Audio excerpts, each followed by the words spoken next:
So what makes a good rental in the coastal Maryland and Delaware area? I'm going to go over that in this video. I just had this question recently helping out a client that was looking in Ocean City, Maryland, and I wanted to share with everybody, my thoughts. So in case if you're starting to look for one, hopefully this will help you out. So what's going on, everybody? This is Rich, your local coastal Maryland and Delaware realtor. For any reason, if you need to reach out, my contact information is going to be down below in the description. Love it when anybody reaches out. Be happy to help. So without further ado, let's hop into the video, and I'm going to go over actually 5 key things that I look for and what I've seen out on the field. Rental units pulling some good numbers. Number 1 is location, and I'm kind of going to focus on like directly at the beach, and more so in like Ocean City, Maryland, just because I've been helping a client here recently, and of course I've helped many look for short-term rentals or a vacation rental, in town. But this can pertain to, like Bethany Beach, Fenwick Island, on up to Rehoboth. But you'll find a little bit more larger single-family homes in those areas, which I'm going to talk about that a little bit too. But a condo is probably your most common or most popular vacation rental to kind of pick up, because there's different price ranges. They rent well, and they're usually right there at the beach, ocean block, direct ocean front, or maybe there's a lot of canal front options too. So I've seen that rents very well is if you can get a direct ocean front unit, that tends to rent well all year round, even in the winter time, because a lot of people think our season is very short, like maybe 3 months, but it's actually longer than that. Of course, you have your peak season, Memorial Day weekend to Labor Day is a general rule of thumb for that. But then you have your shoulder months, then of course you have your off season. But if you can get a direct ocean front or a canal front, or something like with an open bay view, they do pretty good all year round. But I particularly seen bigger numbers on a direct ocean front unit. And the cool thing about that is I just helped a client purchase one. It was a 1-bedroom, but we ended up getting that for right around $365, and it's a nice building, had an elevator, no pool, no other amenities, but your biggest amenity is the ocean. And just talking with clients or people that are in town that I've ran across maybe in January, dead of winter, is that they drove in from, let's say, like DC. They just wanted to get out of the city, read a book, not be bothered, not a lot of people around. And of course, they wanted to enjoy a nice direct oceanfront view. And furthermore about location, the ocean block, the side street, which might not necessarily be direct oceanfront, they do good as well. The big thing, that location, the convenience about it is that you can walk right to the beach, just maybe 1 building down, 2 buildings down. But more so, like if you're in the unit, if you can have an ocean view, obviously that's going to help you book, rentals on that place there, So keep that in mind. So they rent well, and again, it's all relative to your pricing and your numbers. Obviously, a direct ocean front is going to cost more than maybe an ocean block, just because of the position of it. But you look at rental numbers, rental potential, what your return on investment is, and kind of decide what will work for you. And that's the same thing for a bayside unit. Like I said, they still rent well, but a place over on the bayside may be a little bit cheaper than over on the ocean side. Number 2 is amenities. Now, sometimes you don't need every amenity to have a good rental, especially when you're in a beach town like Ocean City, because there's a lot of things to do pretty much in downtown, midtown, or North Ocean City. If a place has a pool, indoor pool, which is nice, you can use that more year round, or if it's raining out, that might get you more bookings. Of course, the building wise, depending on what floor you're on, an elevator is a nice amenity. and because somebody might not want to lug their luggage up 3 or 4 stories, or think about groceries, and all that good stuff, or beach gear. Of course, as a unit owner too, if you're using it, you might think about that. That's why units on the 3rd floor, if there's no elevator in the building, might sell for less than a unit that's on the 2nd floor or 1st floor. Amenities wise, on the ocean block, just kind of go off of that, because I was just talking about how a direct oceanfront unit is nice to have. It's not all of those buildings have like a pool and some of those extra amenities, but the ocean is your biggest amenity there. What I've seen has done well is like Midtown Ocean City, especially if it's close to the convention center, because they have events year round, right there. North Ocean City could be good. You got the Northside Park there. And of course you have some big events that happen there, over the summer.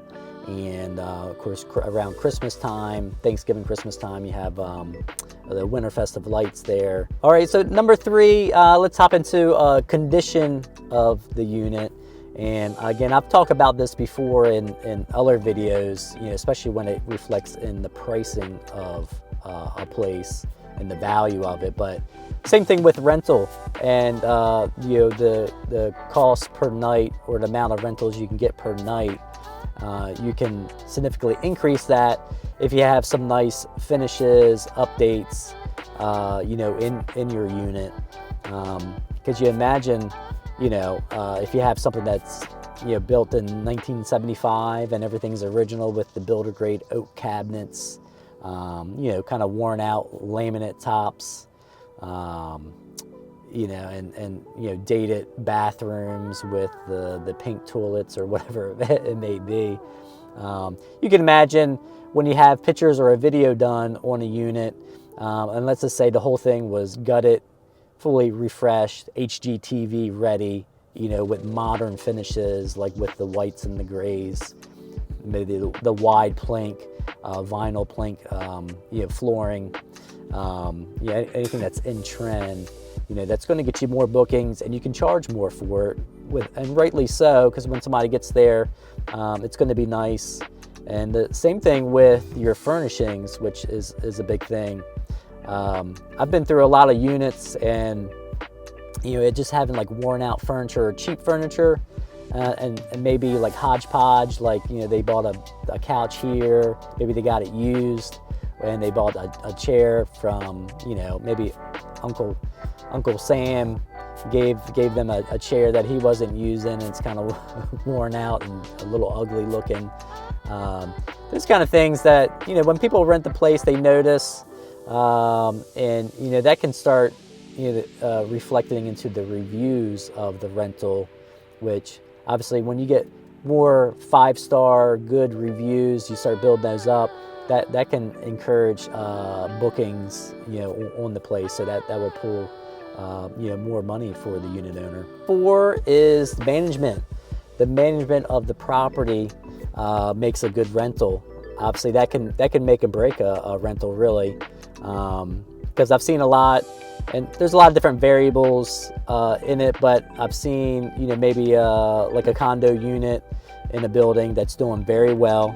Let's say it's a 2-bedroom, pulling $60,000 gross per year. Then I've also seen a unit, let's say maybe 1 unit down from that, same building, same amenities, but like that one would be pulling like $19,000 gross a year. And it could come down to, what I've seen a lot too is the lower grossing unit. Maybe those owners are using that unit a little bit more, or they're just strictly renting it out from June to August for whatever reason they choose to do that, and they don't have it full throttle. With management, how they're marketing it, how they're putting it out there, what kind of like web presence do they have, what's their strategy with rentals, and this comes down to the unit owner and their preference. But what I've seen well is if they allow mini weeks or nightly rentals instead of requiring a full 7-night booking on that unit. I think some property managers like the full week, just because, you know, it can be maybe less gaps. They don't have like a vacant day. But the ones that I've seen that do very well are the ones that allow a mix, you know, full weeks, mini weeks, which could be like 3-day booking or a 2-day, or nightly, which would be 1 day. And that could come down to maybe the size of the unit. A lot of your bigger units, or maybe a larger house, you know, they're usually booked, you know, well in advance, maybe 6 months out, 8 months out, a year out. You know, sometimes when you have like a 1-bedroom unit, you'll get maybe some more last minute bookings. So sometimes they're good ones to allow like those nightly rentals on there. But those that do the mini weeks, nightly rentals, they tend to gross more. The other thing too is the communication from the property manager, whether if you're doing it yourself or the property manager. That's a big thing that I've noticed in reviews, and with units doing well. You know, they always say, hey, the property owner or the property manager, you know, replied to my message, or was always available, or we had, you know, this issue with the AC not working, but they fixed it the same day. You know, those are the things where, you know, you're going to get good reviews, repeat bookings and business. You know, more income, you know, with that unit. All right, here we go, number 5. So all those things we talked about, also kind of all comes into this number 5 that I'm talking about here, which is the overall customer experience. So, you know, a lot of people getting into investing, you know, and maybe purchasing a vacation rental, you know, you're actually in the customer service business. You got to think of what are you doing, or the property manager helping you do, to create the ultimate vacation experience for the rental person that's staying there. Of course, the condition of the unit you can control and kind of make that maybe, you know, themed to where you are, like here at the beach. Not going too crazy, but having some things there, like some extras, like a boogie board, beach chairs, and maybe little toys, if you know, for anybody that has like little ones that bring them. Maybe having a pack and play, you know, for somebody who comes with like a toddler or an actual baby. You know, some convenient stuff like that, just in case. Also some little extras like the board games, you know, things to do, maybe if it is raining. Having a binder book put together of like your favorite or local, you know, restaurants that are around the building that somebody might not know about. That's always very helpful. I always get that question, you know, helping somebody purchase a unit, and, you know, of course they're going to use it themselves. You know, where's the best place to eat? Where should we be going? You know, where can we go to hang out with the family? You know, so having all that like in the binder and kind of present it is a, you know, creates a good customer experience. You know, maybe when they're arriving to the unit too, having like a welcome package for them, you know, something that they can use, you know, for their stay there, that makes it more enjoyable. Because with all those items that I mentioned about, and your customer experience, if you make that top notch, you know, that's going to bring 5-star reviews, repeat bookings and business, you know, word of mouth as well. And that's just going to create more buzz around your property, and again, have it booked up solid, and you can start charging more money per night too, versus your competition. And to kind of finish the video off too, I've also seen Ocean Pines or like Bear Trap Dunes up in Ocean View, you know, something with like a playing community with amenities. But I've also seen some unique Airbnb type style places, you know, maybe with like some tiny homes on it. There was one close to Assateague, you know, not far from Assateague. You know, you got the surf shop, coffee shop out there, some different things. You're not too far from West Ocean City, but you're kind of secluded a little bit, so it's like a private little retreat, almost like a campground area, but it was a private property. You know, something like that where you can do some kind of unique theme, things to do, and still you're not at the beach, but you're very close, you know, minutes within driving into the beach, or Assateague State Park, which is always good. You know, something like that, and making it unique, like I mentioned, is as I have seen that does it very well. And sometimes you can see them just do like phenomenal numbers, just because there's no, let's say competition, because there's nothing else like that. All right, so I hope that helped and kind of break down what I've seen does well. You know, and the good thing is, like, if you're looking actually inside the beach town, like a Ocean City or Bethany Beach, you know, there's millions of people that come in and out of the town of, you know, coastal Maryland and Delaware, you know, within a whole year. And so the volume of people, there's no shortage of that. So there's a lot of potential to have a great rental. But hopefully those key points that I mentioned help you out and what to look for. Of course, if you're looking for one and you need some help, reach out. You know, that's what I specialize in. I'll be happy to help. My contact information is going to be down below in the description. And of course, you know, show some love. Click that like button. You know, subscribe so you don't miss any of the information that I come out with every week. And of course, until next time, I'll see you soon.